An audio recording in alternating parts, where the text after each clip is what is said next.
On August 12, 1833, the town of Chicago was organized with a population of about 200. Within 7 years it grew to more than 6,000 people. On June 15, 1835, the first public land sales began with Edmund Dick Taylor as receiver of public moneys. The city of Chicago was incorporated on Saturday, March 4, 1837, and for several decades was the world's fastest-growing city. As the site of the Chicago portage, the city became an important transportation hub between the eastern and western United States. Chicago's first railway, Galena and Chicago Union Railroad, and the Illinois and Michigan Canal opened in 1848. The canal allowed steamboats and sailing ships on the Great Lakes to connect to the Mississippi River. A flourishing economy brought residents from rural communities and immigrants from abroad.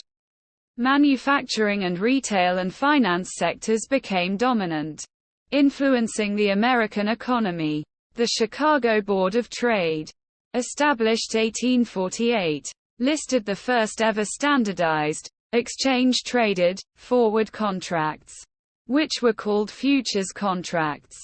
In the 1850s, Chicago gained national political prominence as the home of Senator Stephen Douglas, the champion of the Kansas-Nebraska Act and the popular sovereignty approach to the issue of the spread of slavery. These issues also helped propel another Illinoisan, Abraham Lincoln, to the national stage. Lincoln was nominated in Chicago for U.S. President at the 1860 Republican National Convention, which was held in a purpose-built auditorium called the Wigwam. He defeated Douglas in the general election, and this set the stage for the American Civil War. To accommodate rapid population growth and demand for better sanitation, the city improved its infrastructure. In February 1856, Chicago's Common Council approved Chesborough's plan to build the United States' first comprehensive sewerage system. The project raised much of central Chicago to a new grade with the use of jack screws for raising buildings, while elevating Chicago, and at first improving the city's health. The untreated sewage and industrial waste now flowed into the Chicago River, and subsequently into Lake Michigan, polluting the city's primary freshwater source. The city responded by tunneling 2 miles, 3.2 kilometers, out into Lake Michigan to newly built water cribs. In 1900, the problem of sewage contamination was largely resolved when the city completed a major engineering feat. It reversed the flow of the Chicago River so that the water flowed away from Lake Michigan rather than into it. This project began with the construction and improvement of the Illinois and Michigan Canal, and was completed with the Chicago Sanitary and Ship Canal that connects to the Illinois River, which flows into the Mississippi River. In 1871, the Great Chicago Fire destroyed an area about 4 miles, 6.4 kilometers, long and 1 mile, 1.6 kilometers, wide. A large section of the city at the time.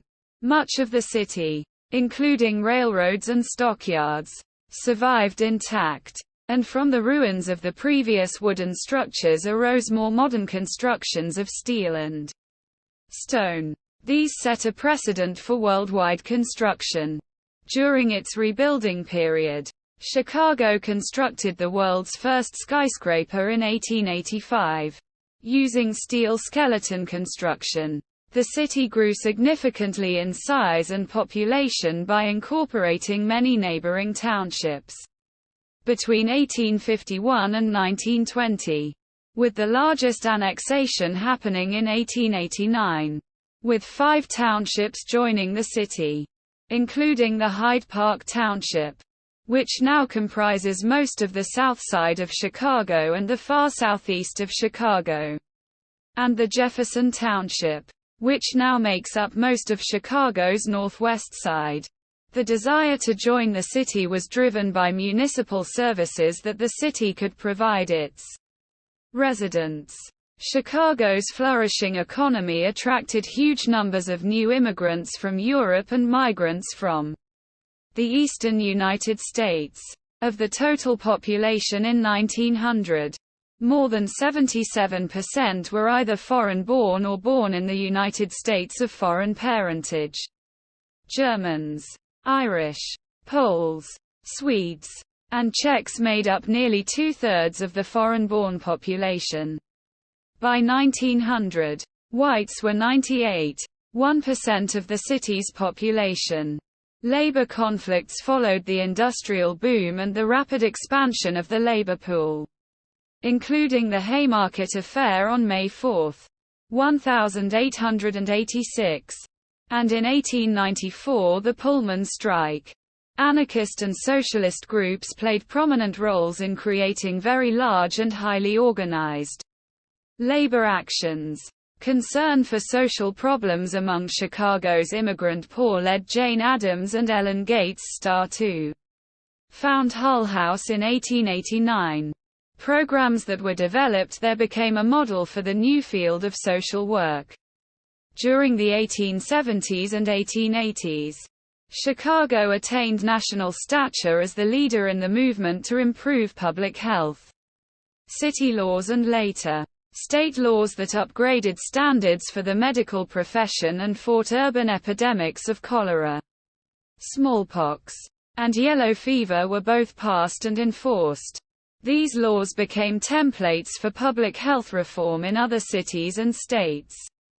The city established many large, well-landscaped municipal parks, which also included public sanitation facilities. The chief advocate for improving public health in Chicago was John H. Rauch. M.D. Rauch established a plan for Chicago's park system in 1866. He created Lincoln Park by closing a cemetery filled with shallow graves. And in 1867, in response to an outbreak of cholera, he helped establish a new Chicago Board of Health.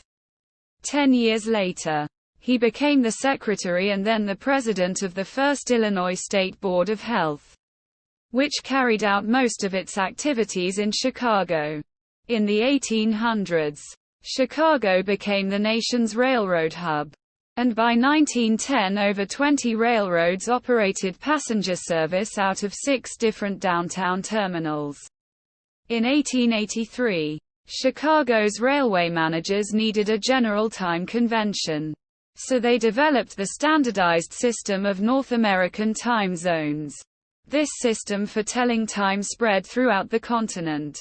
Quote, in 1893, Chicago hosted the World's Columbian Exposition on former marshland at the present location of Jackson Park. The exposition drew 27.5 million visitors, and is considered the most influential World's Fair in history.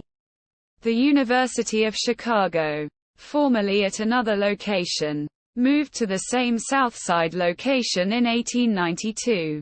The term, Midway, for a fair or carnival referred originally to the Midway Plaisance, a strip of park land that still runs through the University of Chicago campus and connects the Washington and Jackson Parks.